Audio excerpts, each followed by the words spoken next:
Olá, pessoal. Eu sou Felipe Almeida, enfermeiro, estomoterapeuta e coordenador do serviço de oxigenoterapia hiperbárica da Unidade de Apoio ao Diabético e Medicina Hiperbárica, a Uniade, aqui em Caruaru. Antes de tudo, eu gostaria de agradecer a coordenação do evento pelo convite e dizer que é uma honra participar desse evento com esse tema que ainda é pouco conhecido, né, que é a oxigenoterapia hiperbárica no pós-operatório de tratamento de lesões por mordedura de tubarão.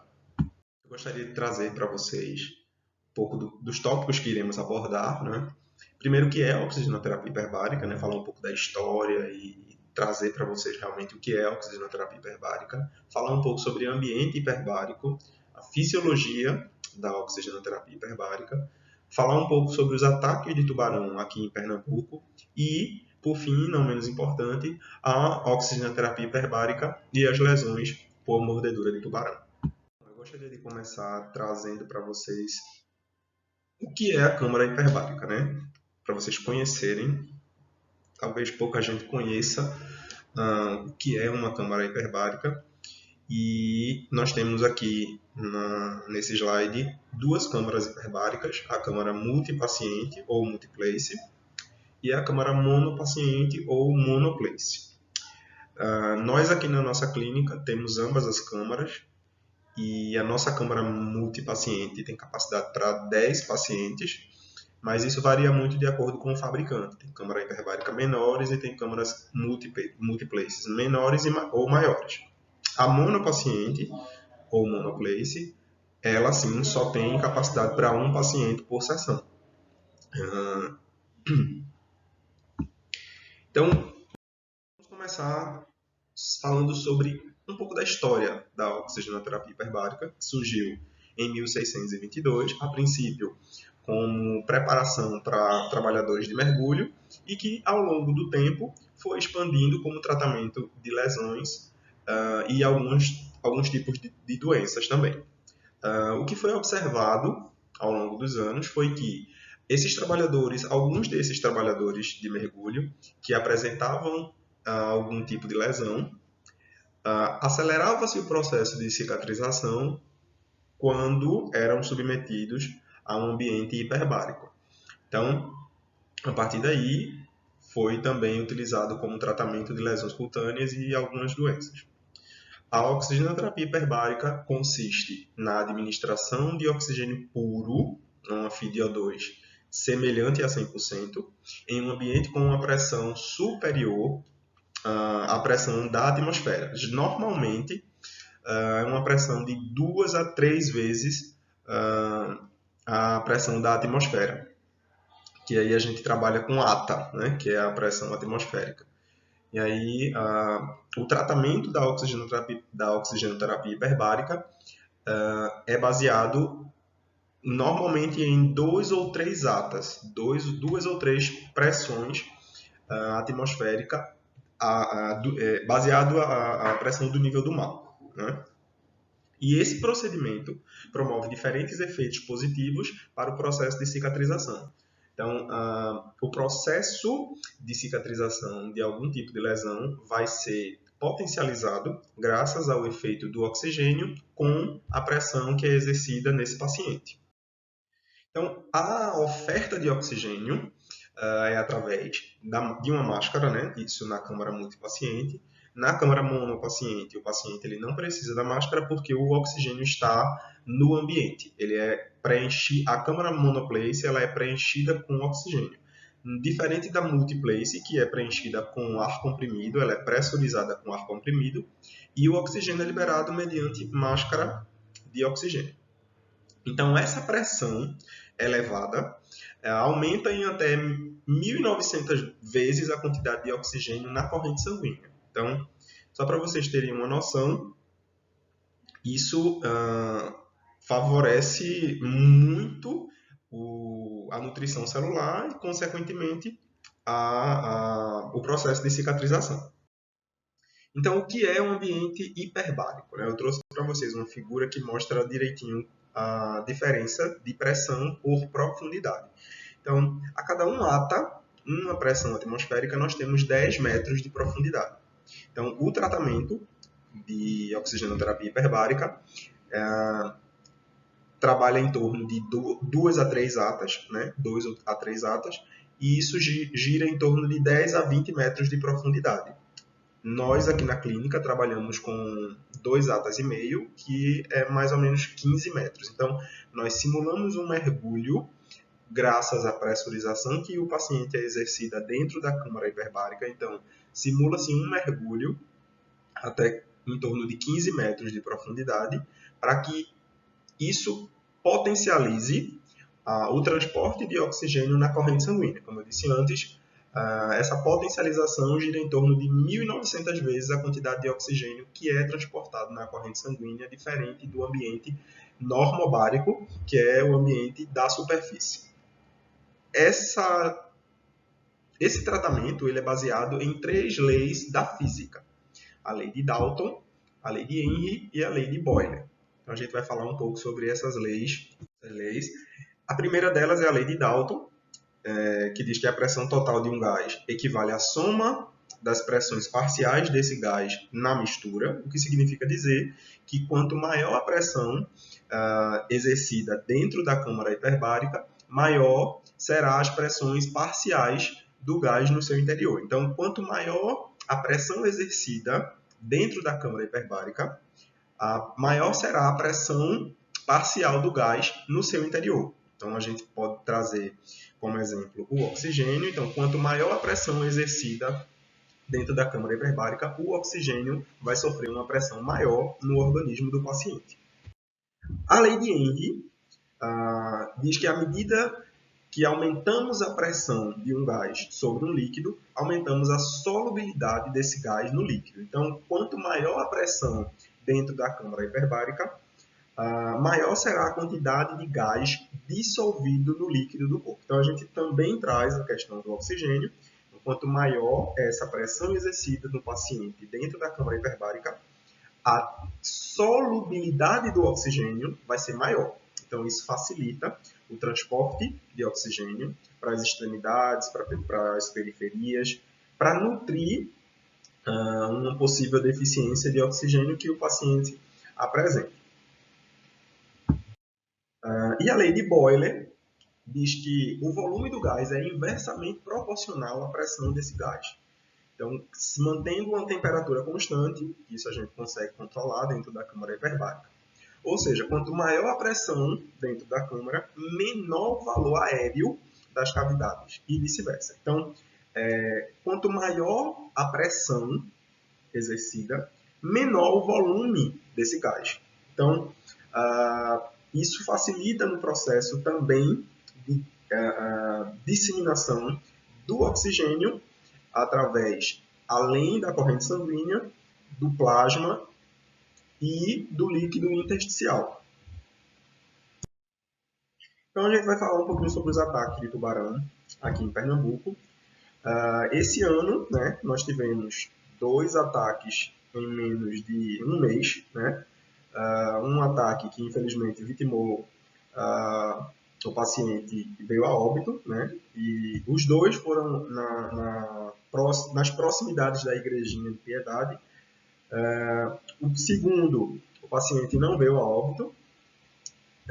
E aí a gente traz em um período muito curto de tempo, né, esses ataques que foram ocorridos no litoral de Pernambuco, em especial próximo à praia na Praia de Piedade, próximo à Igrejinha. Então, hoje nós temos 2 espécies já registradas, né, com registros de ataques a banhistas aqui no estado. O primeiro é o galha preta, que é um tubarão de médio porte, que mede em torno de 3 metros e tem uma mordedura considerável. E o outro é o tubarão tigre, que é um tubarão de grande porte, que chega até 6 metros de comprimento, e que esse, sim, a mordedura é muito mais perigosa. A agressividade da mordedura é muito maior. Os dentes dele são serrilhados, semelhantes a um abridor de lata. E a facilidade da mordedura desse tubarão, de quebrar o casco de uma tartaruga, por exemplo, é muito fácil. Então, Os dois são comuns de encontrar na costa de Pernambuco. O galha preta ele é mais comum do que o tigre. O tigre ele é mais viajante, né? Ele acompanha os navios e acredita-se que depois da construção do complexo portuário de Suape, a frequência de presença do tubarão-tigre no nosso estado foi maior. Então, nós temos aqui uma ilustração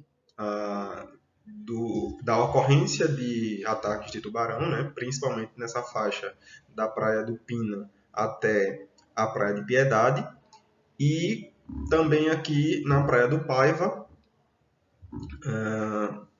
Isso acredita-se que a potencialização desses ataques foi posterior, como eu já disse, à construção do complexo industrial de Suape, mas os ataques já aconteciam antes desse complexo ser construído. Então, além de ser uma área de mar aberto, né, o fluxo de animais marinhos é muito maior nessa região. Então, falando da fisiologia da oxigenoterapia hiperbárica, a gente tem, num ambiente normobárico, um oxigênio fisiológico de 2% diluído no plasma e 98% diluído ligado às hemácias na corrente sanguínea, e com a associação da oxigenoterapia hiperbárica, o oxigênio ele é diluído, dissolvido em 40% no plasma e em torno de quase 1.900 vezes por cento a mais ligado às hemácias. Então, a gente tem um aumento aí de 20 vezes a quantidade de oxigênio transportado no plasma e nas hemácias, além de transporte também no líquido intersticial. Então, a gente traz aqui algumas características das lesões, né? São lesões de bordas irregulares devido à arcada dentária, né? A gente viu que o tubarão-tigre ele tem uma arcada dentária irregular, semelhante a um abridor de latas. Então, as lesões são de bordas irregulares. Algumas mordeduras podem causar amputação traumática. Formato parabólico, vocês podem perceber aqui na última imagem, que o formato é circular, né? Normalmente causa laceração, então é bem comum quando há ataque de tubarão, as lesões estarem bem laceradas, e esmagamento por conta da força da mordedura. Então a gente vai falar um pouco sobre os efeitos terapêuticos da oxigenoterapia hiperbárica. Primeiro, há uma diminuição da hipóxia celular, uma vez que há um maior aporte de oxigênio e uma maior nutrição celular. O fluxo de oxigênio naquela célula, há uma hipernutrição, e isso diminui o processo de hipóxia e diminui também os processos apoptóticos. Há também um aumento da perfusão periférica. O processo de oxigenoterapia hiperbárica aumenta a produção de ácido nítrico, com isso há uma vasodilatação e aumento da perfusão periférica. Com isso, há uma redução de edema, graças à produção de ácido nítrico e à vasodilatação periférica e local. Potencialização de efeito antibiótico e ação antimicrobiana. Então, a tensão que o oxigênio exerce desenvolve um papel de controle e combate a infecções, potencializando o efeito de alguns antibióticos, e na ação antimicrobiana há uma exacerbação de produção de oxigênio e, por conta disso, há uma ação antimicrobiana. Também atividades osteoclásticas e osteoblásticas. A oxigenoterapia hiperbárica, quando aumenta o oxigênio diluído nos tecidos permite com que haja uma maior concentração de oxigênio no osso. Então, isso permite as atividades osteoclásticas e osteoblásticas, especialmente no tratamento de doenças e infecções ósseas, como, por exemplo, osteomielite. É uma das complicações de pacientes vítimas de mordedura de tubarão. A gente sabe que é um ambiente infectado, né? E que normalmente há exposição óssea nesses casos, e esses pacientes evoluem com um quadro de osteomielite e osteomielite severa. Então ele vai atuar nesse processo, potencializando o efeito do antibiótico e as atividades osteoclásticas e osteoblastas. Também temos os efeitos de proliferação de fibroblastos, que isso ocorre através do aumento do oxigênio dissolvido nos líquidos, né, no plasma, no sangue e no líquido intersticial. Com isso, permite que a chegada de oxigênio seja em maior frequência, nutrindo aquela célula e favorecendo o processo de cicatrização, né, ou algum problema relativo à cicatrização de feridas. Também a produção do óxido nítrico, né, como eu já tinha falado, ele é responsável por uma vasodilatação e, consequentemente, diminuição do edema. A produção do óxido nítrico favorece o processo de vasodilatação e diminuição do edema local. Também a neovascularização. Isso ocorre imediatamente após a sessão de oxigenoterapia hiperbárica. Então, durante a sessão, os tecidos eles recebem uma carga de oxigênio maior do que o normal, né? Maior do que se o paciente estivesse na superfície. Então, imediatamente após o término da sessão, há uma hipóxia relativa, a volta da concentração normal do oxigênio. Então, esse processo que o paciente estava dentro da câmara hiperbárica, ele estava hiperoxigenando. Quando ele termina esse processo, volta para a superfície, há uma hipóxia relativa, que há uma diminuição do oxigênio. Claro que ele vai voltar para um patamar fisiológico, mas há uma diminuição desse oxigênio, se levarmos em conta que o paciente estava exercido a uma pressão com um aumento de até 20 vezes a quantidade de oxigênio na corrente sanguínea. Então, esse efeito é responsável pela estimulação da neovascularização. Então, o organismo entende que houve uma diminuição de oxigênio e isso favorece a estimulação de uma neovascularização. Nós temos também algumas contraindicações, né? O pneumotórax, por exemplo, onde a oxigenoterapia hiperbárica pode aumentar o ar no espaço pleural e aí piorar o comprometimento da respiração, o uso de certos quimioterápicos e a gravidez. No entanto, essas contraindicações devem ser observadas pelo médico hiperbarista, que vai analisar realmente se há alguma contraindicação para a realização do tratamento com oxigenoterapia hiperbárica.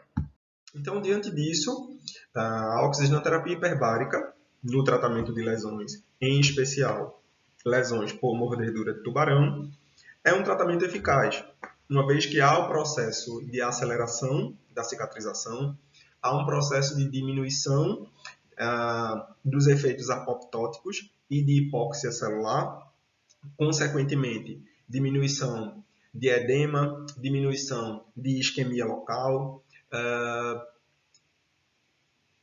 impedimento de possíveis amputações, né, por conta da neovascularização, diminuição dos efeitos inflamatórios, potencialização de efeitos de antibióticos e efeito antimicrobiano. Então, esses pacientes são pacientes muito graves, que evoluem, em quase sua maioria, com infecções severas, quando há exposição óssea, osteomielite, por exemplo, e a potencialização do efeito do antibiótico nesses casos é de extrema importância. Também é um tratamento seguro. A gente viu que as contraindicações são bem pontuais e não há risco para o paciente. Além disso, há uma boa resposta terapêutica. Infelizmente, nós ainda não tivemos nenhum relato de tratamento de pacientes vítimas de mordedura de tubarão na clínica. Mas nós temos uma grande experiência e vários casos de lesões de outras origens que apresentam uma melhora significativa no processo de cicatrização e diminuição de edema e melhora no quadro infeccioso e inflamatório graças ao tratamento com oxigenoterapia hiperbárica. Então, eu queria aqui agradecer mais uma vez pelo espaço, dizer que estamos abertos, né, a qualquer pergunta. Eu vou deixar aqui minhas redes sociais e meu e-mail para quem quiser entrar em contato com a gente, procurar saber mais sobre oxigenoterapia hiperbárica. É um leque muito grande, né? Nós hoje temos, em média, 40 especialidades que já são conceituadas para o tratamento, né? Já são, inclusive, pela OMS e pela Sociedade Brasileira de Medicina Hiperbárica, indicações, em média 40 indicações de tratamentos para oxigenoterapia hiperbárica, né, como tratamento adjuvante. Então, mais uma vez agradecer a coordenação do evento e dizer que estamos abertos, eu e a Uniad estamos abertos a tirar dúvidas e caso surja alguma dúvida, inclusive dessa aula, estamos abertos a perguntas e tirar as dúvidas. Obrigado a todos.